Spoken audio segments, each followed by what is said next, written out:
As many of you know, Uber is one of the most ambitious and disruptive companies in this whole phase of the internet economy. It's expanded incredibly quickly around the world. I'm based in San Francisco, and it's already a very large presence with its headquarters in San Francisco. It's a company that has made a lot of waves in the way that it's entered different markets around the world, but certainly a company that many, many people are watching to both learn from and observe its progress. So we're very happy to have Metsar, who's the general manager for the Baltics for Uber. Thank you.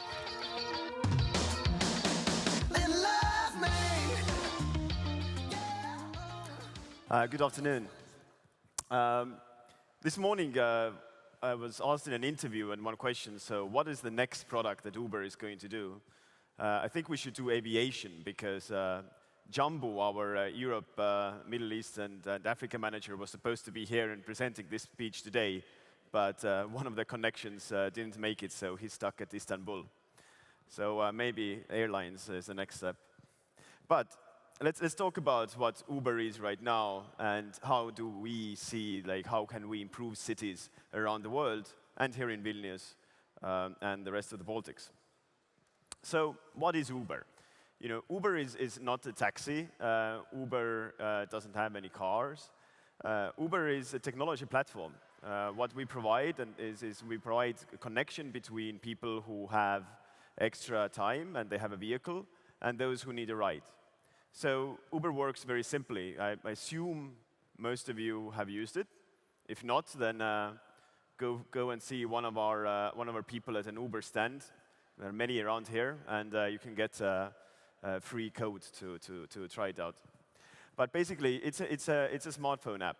You know, the app pinpoints your location and allows you to order a car. In essence, it's very simple. A car will come and pick you up. In Vilnius, it's within 5 minutes on average. Our average weekly ETA is under 5 minutes. And when your ride is done, you just say thank you to the driver, step out of the car, and we ask you to rate the driver and them to rate you, and that's it. Everything else happens in the background. Once you register your account, you also register your bank cards or credit card. So there's no cash involved. You don't need to put in any PIN numbers or anything like that. Everything is safe, is secure.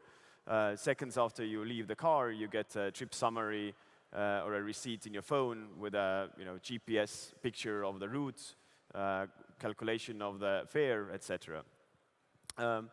But simple things have a power to do a lot of change, and that is what Uber is about. So Uber started in a city that's been quite interesting and important for us, in Paris, actually. So Travis, our CEO and founder, so Travis and Garrett Camp were in, I think, Le Web conference in 2008, and it was raining, or actually snowing, and they couldn't get a car. They couldn't get a taxi. I thought that, well, wouldn't it be great if you could just get the transportation through an app? It's like, well, yeah, it would be. So then they went back to San Francisco and started what was basically a black limousine service. So you could order in a very early Uber app a limousine with a black car to come there. So it was as if you would have your own personal driver.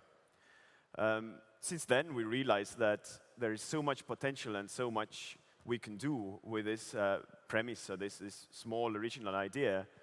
And now we've expanded to 70 countries, over 400 cities. And last December, we just served the 1 billionth ride. So let's see what happens. What is the potential? In this graphic, you see New York City from 2012 to 2015. New York is one of our largest cities, one of the cities with the quickest growth. But the important part here is, like you see, it started on Manhattan. And it was a service that was easily available for people there in the center. But it quickly expanded. And once the system starts to scale and starts to expand like that, then you really start to generating much more opportunities for the city, which is what we're going to talk about. So what's the situation here in Vilnius? This is a picture of what we call eyeballs, people who open up the app to order a car. And you see that majority of them are in the downtown area. But there's more and more people further away from downtown who are opening up the app. The bigger we become, the more drivers and the more riders we have, the easier it is for us to serve not just the center, but the whole metro region. Interesting way to look at it, like what is very important for us is the average time of arrival, ETA. And we want the service to be reliable, meaning that you would know that whenever you open up the app, you push the button, the car will be there basically by the time you've put on your coat and your shoes and gotten down the stairs to the street. So 5 minutes is kind of this magical number, right? So if the car is there within 5 minutes, then you have that reliability. In this card, the dark dots are where the average wait time is 5 minutes or less, and the rest is when it's 10 minutes. So we still have some work to do, but let's see, based on our experience, how does Uber really grow and scale? One great way to look at it is California. You know, it's huge. There's a lot of people there, and there really isn't that much option. Hasn't been that much option for using a private car. And private car ownership is what we really believe is what we compete with, or what we want to basically evolve beyond. All right. So this is 2013 January, LA. There's it's an okay coverage, but it's a huge city, and wait times are still quite high, around 10 minutes, and it's still only in the center. Then a year later, we see that the coverage has expanded a lot. Up in the north in Santa Clara, down in Dana Point, and even goes all the way to Palm Springs. And then 2015, a lot more already. And 2016, basically now, even more.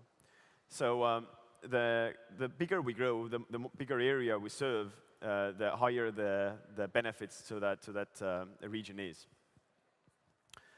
So why are we talking about smarter cities, or why do we need smarter cities? Well, the fact is that there's more and more people. Urban areas there's higher urbanization, which in itself is good. But the way we solve our transportation needs is very inefficient. Most people drive their personal cars without anyone else accompanying them, which means that we need a lot of cars, and one car takes out a lot of space. One car is not the most efficient way of transportation if you think about the resource use, the resource allocation. Around 20% of the world's CO2 emissions comes from personal transportation. Instead, so why cannot we do it more efficiently? Obviously, there's one solution is public transportation. Other solution is light use roadways for bicycling, for just walking. But you need a lot of different options to cover all these eventualities that currently people have, and that's the reason that people tend to still buy their personal car. So what we believe is that with technology, you can make the cities much wiser, you might make them much smarter, and you can offer all of these options and the positive externalities that come with it through that. Transportation, or these logistics and then the solutions, they're very big, right? Like there's some examples there of large public investment projects. London Crossrail is still being built. It costs 22.5 billion euros. If you want to put in a new subway line, 15 billion euros, etc. So, but nevertheless, there's still clogged up streets. There's still the fact that in Europe there's more than 250 million cars, And statistics show that in downtown areas, 30% of the traffic is actually cars looking for a parking spot. So that is not very smart. So what we believe that technology can obviously improve it. The ability to put a digital layer on the physical world enables a lot of innovation, and that's what we are about. So what do we see? What are the smart cities of the future? Well, we believe that they have three key elements. One is that transportation is multimodal, meaning that there's an ecosystem of many transportation options. They're complementary to each other, and by that, it would meet all the demands that people have for transportation and eliminates the need for private car ownership. Another is that we believe that the smart cities have to be integrated, that these complementary transportation systems would be integrated into platforms that provide these services seamlessly. So that if you go from point A to B, you would use, you might take a train the long distance, and then, for example, Uber for the last mile. And you could have apps that would put those together, and that is what we are working on with different APIs. And last but not least, we believe that the cities need to be data-driven, meaning that once you are able to predict different patterns, you can design products that are much more efficient. And we'll go into all of them. So what is multimodal, right? Mobility in cities using public transportation is often this hierarchical, that the bus comes from the center to the suburb. Similarly with trains or trams and such. And oftentimes, in order to go from one area of the city to another, you have to kind of cross through the center. And that is not very effective, right? Takes a lot of time, which means that people actually have less options for transportation. And then they rely on personal cars because that gives them more freedom. Well, we believe that in reality you should have a distributed system, and that you should have public transportation or transportation options that are not based on having a car that would still give you the same freedom. So let's look at that. Let's look at the complementary part. So this is a graph of the black lines are Paris metro lines, and the blue lines are then Uber trips that have originated or from the metro stops, or the destination is metro, meaning that Uber is the last mile there. And that a significant part of our transportation in major cities is exactly that people use Uber to go to the end of to their closest subway line.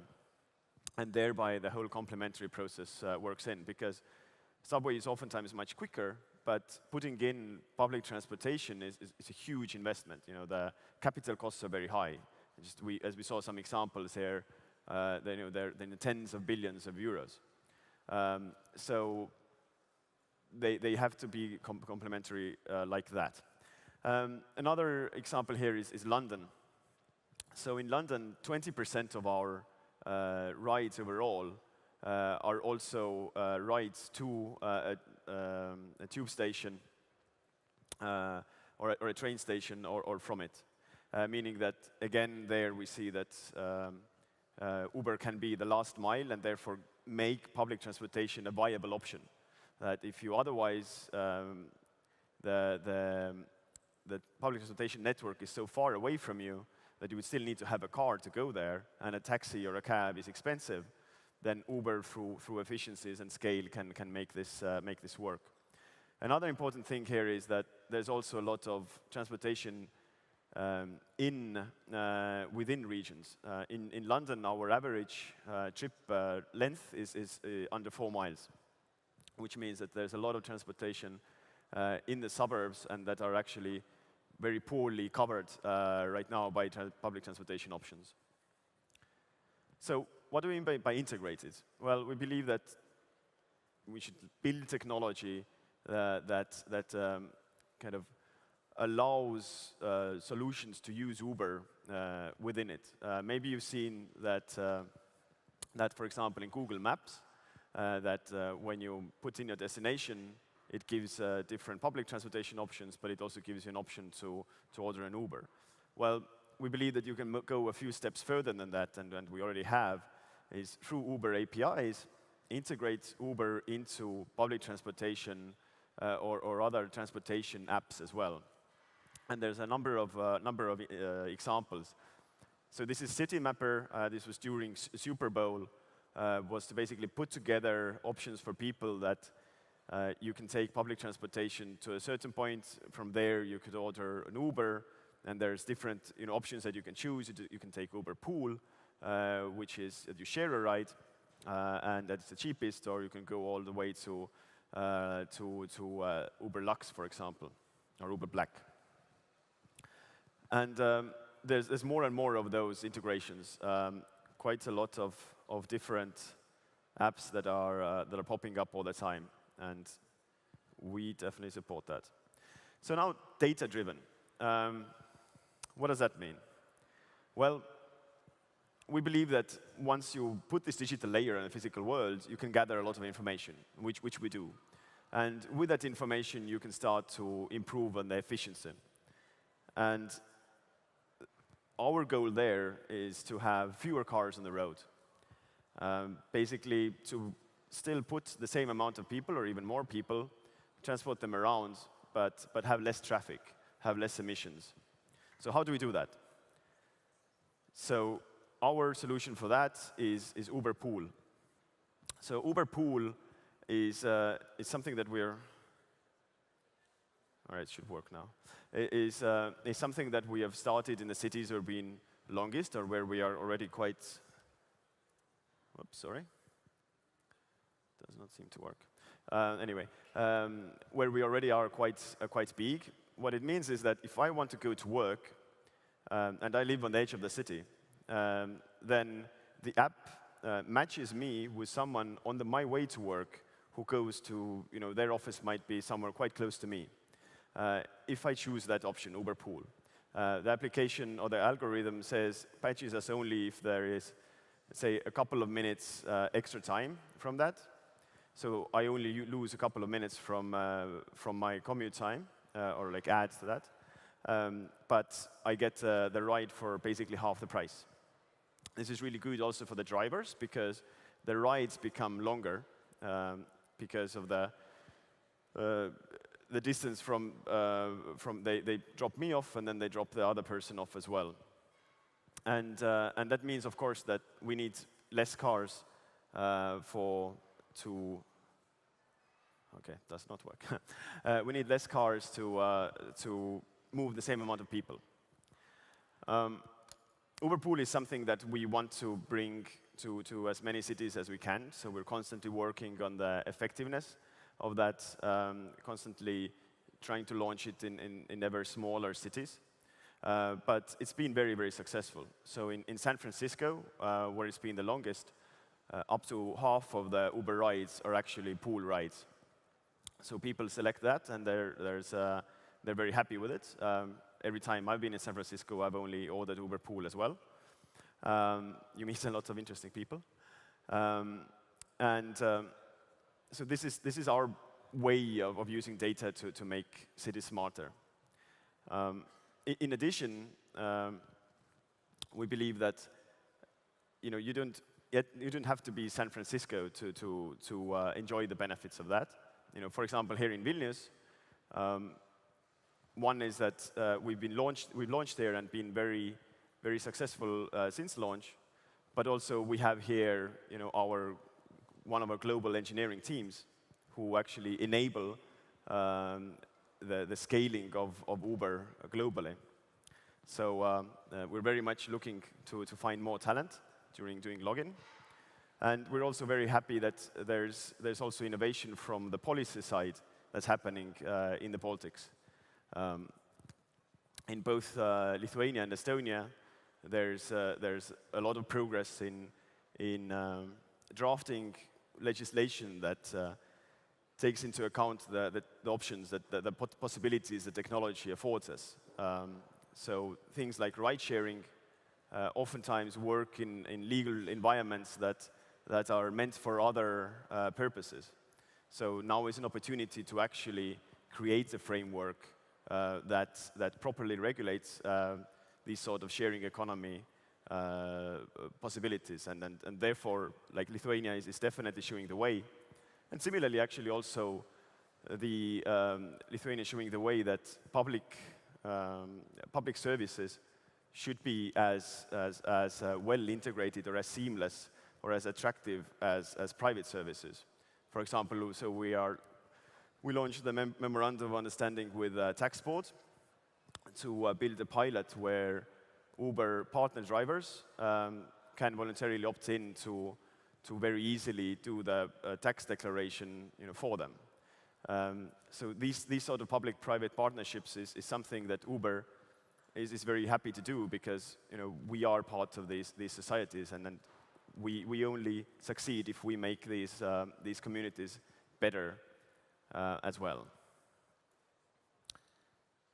So, smart cities of the future, multimodal, integrated, data-driven. We believe if we achieve those, then we reduce the motivation or the need for private car ownership significantly.